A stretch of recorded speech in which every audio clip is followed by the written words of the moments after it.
There are certain words that seem simple at first glance, yet they contain the power to transform an entire life. Paramahansa Yogananda once said, "Just be with God." That is the be all and end all of life. Only 11 words, yet they summarize the essence of every spiritual path, every sacred scripture, every sincere prayer, and every lifelong search for happiness. But what does it actually mean to be with God? Does it mean living in a monastery? Does it require giving up worldly responsibilities? Does it mean spending every hour in meditation? Not necessarily. Yogananda wasn't speaking about changing your location, he was speaking about changing your consciousness. Being with God is not primarily about where you are, it is about where your attention rests. Most of us spend our days mentally scattered. One moment we are worrying about tomorrow, the next we are replaying yesterday's mistakes. We are thinking about work, relationships, finances, expectations, and endless responsibilities. Our minds become crowded with thousands of thoughts, and in all that noise, we forget the quiet presence that has never left us. God is not absent, our awareness simply wanders elsewhere. Imagine the sun hidden behind thick clouds. The clouds don't remove the sun, they only prevent us from seeing it.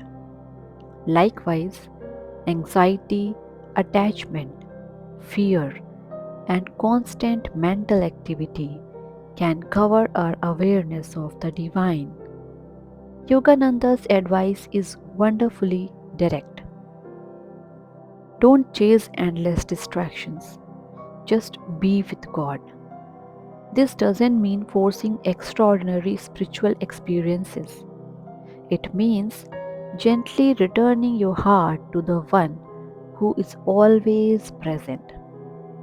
You can do this while walking, while working, while driving, while cooking dinner, while sitting quietly before the day begins. Every moment offers another opportunity to remember, another opportunity to inwardly whisper, Lord, you are here.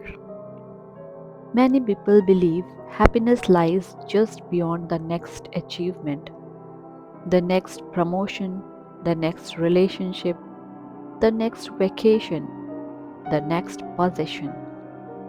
Yet, history is filled with successful people who still felt empty inside. Why? Because the human heart longs for something that temporary things cannot permanently satisfy. Achievements are beautiful, relationships are precious, material comfort has its place, but none of them were designed to carry the infinite weight of the soul's longing. Only the infinite can satisfy the infinite desire within us. That is why Yogananda says this is the be all and end all of life. Not because other parts of life don't matter, but because every other part finds its true meaning only when rooted in God. Think of a wheel. Many spokes connect to the rim, but every spoke depends upon the center. Without the center, the wheel collapses. God is that center. Career, family, health, service, creativity, friendship, all of these become stronger when connected to the divine center. Without that center, life often feels fragmented. With it, everything begins to harmonize. Being with God also changes how we face suffering. Difficulties still come, loss still happens, life still brings uncertainty. Spirituality doesn't promise a life without storms, it offers an anchor within them. When your peace depends entirely on external circumstances, every change shakes you. But when your peace rests in God, something deeper remains untouched. The waves continue above, yet beneath the surface lies profound stillness. The saints throughout history demonstrated this truth. They faced illness, misunderstanding, persecution, loss, yet many radiated extraordinary peace. Their secret wasn't perfect circumstances, it was unwavering communion with God. That same possibility exists for each of us, not because we become extraordinary, but because God is. Sometimes people ask, how do I know if I am getting closer to God? Perhaps the better question is, am I becoming more loving, more peaceful, more forgiving, more patient, more compassionate? The presence of God naturally expresses itself through transformed character.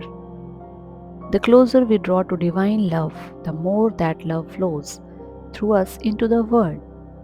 Meditation is one beautiful doorway, prayer is another, selfless service, gratitude, silence, reading inspiration, spiritual teachings, singing devotional songs, even taking one conscious breath with sincere remembrance can become an act of communion.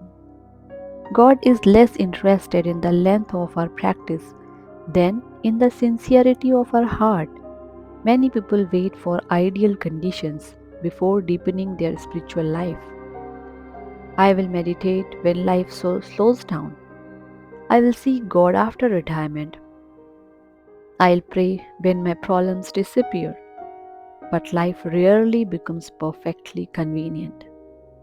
The invitation is always now, in this breath, in this moment, exactly as you are. Yogananda's words also free us from unnecessary complexity. Human beings often complicate spirituality. We search for secret techniques, hidden knowledge, rare mystical experiences, but the greatest masters continually return us to simplicity. Love God, remember God, be with God. Everything else naturally unfolds from there. Imagine spending just a few moments each day sitting quietly, no requests, no bargaining, no agenda, simply resting in God's presence, like a child sitting beside a loving parent.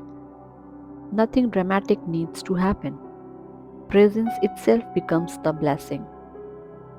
Over time, that quiet companionship begins to transform your entire life. Your reactions soften, your fears loosen, your heart opens, your priority becomes clearer. The world remains the same, but you no longer experience it in the same way.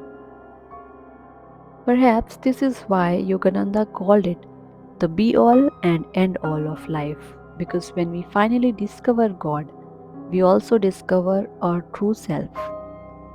We realize that beneath every role we play, every success, every failure, every changing season, there is an eternal soul, forever connected to its divine source. That realization cannot be purchased, it cannot be inherited, it cannot be borrowed from someone else's experience. It must be lived. One quiet moment at a time, one prayer at a time, one act of love at a time. So, wherever you are today, whether life feels joyful or confusing, whether you are celebrating or struggling, remember these simple words: just be with God. That is the be all and end all of life.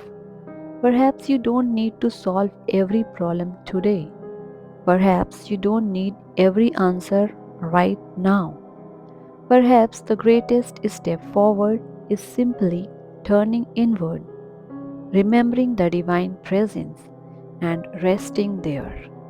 Because in that presence, the restless heart finds peace, the searching mind finds clarity, and the soul remembers the home it has always been seeking.